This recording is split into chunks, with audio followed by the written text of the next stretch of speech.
200 বছর আগে শুরু করেছে লুট, 300 বছর আগে এখনো চলছে অন্য ভাষায়। নিজে না এসেও লুট করতে পারে। আমরা একটা শিক্ষিত সত্য যে আমাদের প্রবৃত্তি খুব ভালো হয়েছে। গ্রামের লোকেরা প্রবৃত্তি বুঝে না, তারা বুঝে উন্নয়ন। মহারথী রাষ্ট্র যেগুলা দৈনন্দিন সারা দুনিয়াটা লুটে পুটে খাচ্ছে, 200 বছর আগে শুরু করেছে লুট, 300 বছর আগে এখনো চলছে অন্য ভাষায়।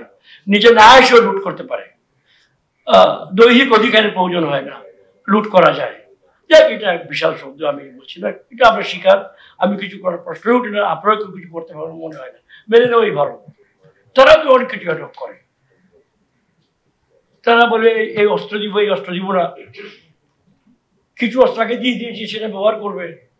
কোন অস্ত্র দিব এটা বলি নাই, বাছাই করে দিব। এগুলো কি একক সিদ্ধান্ত নয়?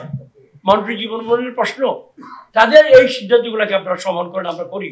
আর আমাদের সরকার ঠেকায় পড়ে যখন কোনো একটা ঘটনা হয়ে গেলো, কোথাও আগুন লাগলো বা বন্যা হলো, 17 বছরের বন্যা মনে আছে সারা সুনামগঞ্জের লোককে সারা বছর খাওয়াবার একটা প্রতিশ্রুতি সরকার প্রধান দিয়েছিলেন এবং অনেক কাজ করতে হয়েছিল।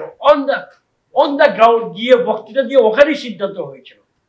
বা এই যে আপনি বললেন আমরা যে 19 সালে যে আপনি বললেন না যে আমরা পাম্পিং করলাম টাকা বিভিন্ন শিল্প সেক্টরে, এর পেছনে যে পলিটিক্যাল অব্লিগেশন বা কম্পালশন, সেগুলো মতো আমাদের ফ্যাক্টরিং করতে হবে ইন অল দিস ম্যাটার্স। এই সম্বন্ধে আমি আমার পক্ষে কথা বললাম। আমরা একটা শিক্ষিত সত্য যে আমাদের প্রবৃত্তি খুব ভালো হয়েছে এবং আমরা আমরা দারিদ্র কমে ফিরি। তাহলে এখন যে অবস্থা আমরা পড়লাম, যে গোলাটের পরিস্থিতিতে আমরা আছি, আপনিও বললেন যে ম্যাক্রো স্টেবিলাইজিং দরকার বা প্রয়োজন। ম্যাক্রো স্টেবিলাইজ করতে গিয়ে যে সকল ইনস্ট্রুমেন্টস আপনারা সুপারিশ করছেন বা কিতাবে আছে, আমার সেই গ্রোথ মোমেন্টামকে কিভাবে ইম্প্যাক্ট করবে এইটা আমার জানার একটা কিউরিসিটি আছে। গ্রামে আমার ভোটারদের কাছে যাই, তারা ওদের সব নীতিগিরি বুঝে না। সবাই বলে যে সুন্দর, আরো সড়ক দেন, আরো কালভার্ট দেন, আরো স্কুল বানান, আরো পানির কল দেন, ইলেকট্রিক বানান, স্বাস্থ্যকেন্দ্র দেন। এগুলো তারা খুবই হাসি মুখে এনজয় করে বলে যে শেখ হাসিনা সরকারের গত কয়েক বছরে এইসব বিদ্যুৎ বাড়ি বাড়ি দিয়েছেন। এখন টেকসই বিদ্যুৎ দেন। বিদ্যুৎ দিয়ে আগে ছিলাম না, ভালোই ছিলাম, এখন তো দিয়ে নিয়ে যান দেন, নিয়ে যান দেন, এটা খুব কষ্ট হয় ভাই। সুতরাং টেকসই বিদ্যুৎ দেন। প্রকৃতির সঙ্গে আপোষ করে, আমি মোমেন্টামের সঙ্গে আপোষ করে এই সকল ইনস্ট্রুমেন্ট অ্যাপ্লাই করতে পারবো কিনা। IMF থেকে আসুক, প্রফেসর সাদিক থেকে আসুক, বিশ্বব্যাংক থেকে আসুক, অথবা ঘরের ভিতরে কারো কাছ থেকে আসুক। এই একটা প্রশ্ন, ব্রড প্রশ্ন। 2 নম্বর জিনিসটা আমি জানতে চাই,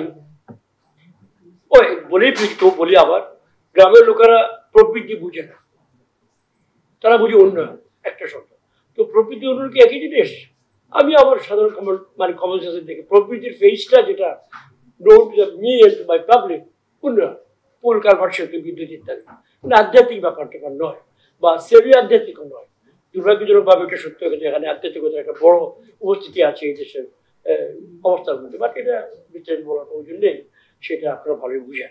তো প্রবৃত্তি আর উন্নয়নের যদি কোনো ইয়ে থাকে, সেটা আমরা পরিষ্কার চাই, কারণ আমার লোকেরা চায়, আমার যারা ভোটার তারা এটা চায়।